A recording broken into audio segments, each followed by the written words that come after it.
So hello, welcome back to my YouTube channel guys. So नोंथांमोनखौ आंनि बे गोदान video खनसेबाव फिन बरायहरनाय थाबावबाय। So मानसिफोरा आंखौ सोरबा सोरबा गोदान नायगिरि बिथांमोना सिनायनाय नङा।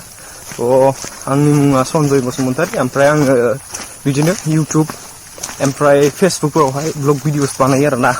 So नोंथांमोना सोरबाफोर गोदानै नायदोंबा अननानै साबस्क्राइब खालामनानै होबानो जाबाय। So दा जोङो जोंनि कलेजावहाय जोंहा माने इलेक्शन दङ आरोना। बे इलेक्शनावहाय जोङो दा भट होनो थांगासिनो दङ। दा ओमफ्राय भटनि फिथाइया मा जागोन बेखौ उनाव नुगोन। ओमफ्राय जों दा भट होनो थांगोन ओमफ्राय दा ससेखौ दोनथ'बावगोन। स' स्टे टिउन गाइस। थ' दा जोंनि रुनिकाटा कलेजावहाय मा होनो इलेक्शन जानो थांगासिनो दं आरो गाइस। ओमफ्राय जोङो दा इलेक्शन हैनो थांगोन। ओमफ्राय जायहा अबे पार्टिखौहाय सापर्ट खालायो जोंहा बेवहाय जेबो आपत्ति गैया। ओमफ्राय जोंहा निउट्रेल आरोना गाइस, आनबायस।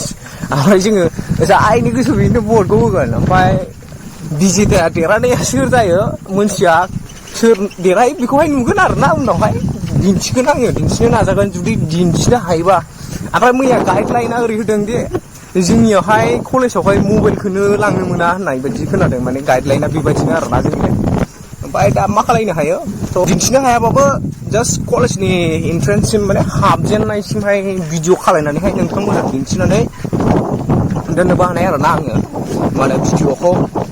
ओमफ्राय दा जोंहाथ' निउट्रेल बिसिनिखौबो सापर्ट खालायो होननानै बुंनो हाया। ओमफ्राय जोंहा बिसिनिखौबो सापर्ट खालायो होननानै बुंनो हाया। नै दैबानासो जाफ्रामलायबावबाय नै ओरैजाय बरिया नुलायबावदोंसो दैबानाखौनो। ओमफ्राय जोंना बरियासो होनो दैबानाखौ। ओमफ्राय दैबानायादि बेसेबां खहा खालामो मानसिनि थाखाय। जोंनिया बे साननायानो गुसुं थांद्रायो। नै दैया लोमहां नुजोब्बाय नै ओरैजाय गासिबो।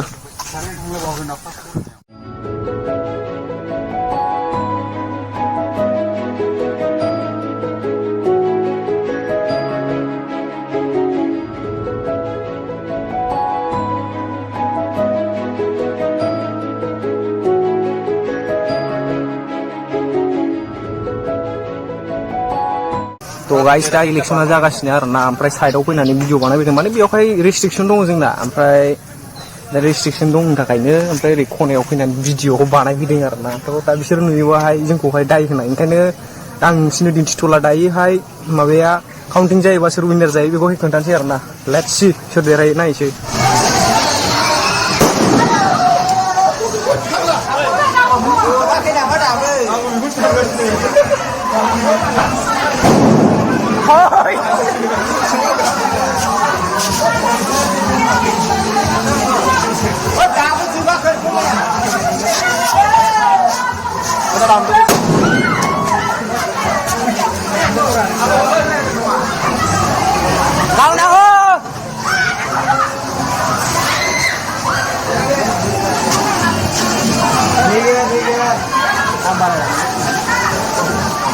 थ' दा आङो माखासे जाहोननि थाखाय माने आङो मा होनो भट काउन्टिं खालायनायावहाय सिङावहाय थानांदों आरोना भट साननायनि थाखाय। ओमफ्राय दा बिनि थाखायनो भिडिअखौ बानायनो हायाखिसै। ओमफ्राय बेबो नैबे भट काउन्टिं खालायखांनानै रिजाल्टआ जेब्ला डिक्लेयार खालायथारोना अब्ला बेयावहाय ओंखारनानै ससे ओरैनो सेलेब्रेसन खालामनाय क्लिप बमाफोर गावनायफोरखौहायल' ओरैनो ससे खेबनो मोनबाय आरोना। स' बेनोसैमोन भिडिअआ। Thanks for watching guys.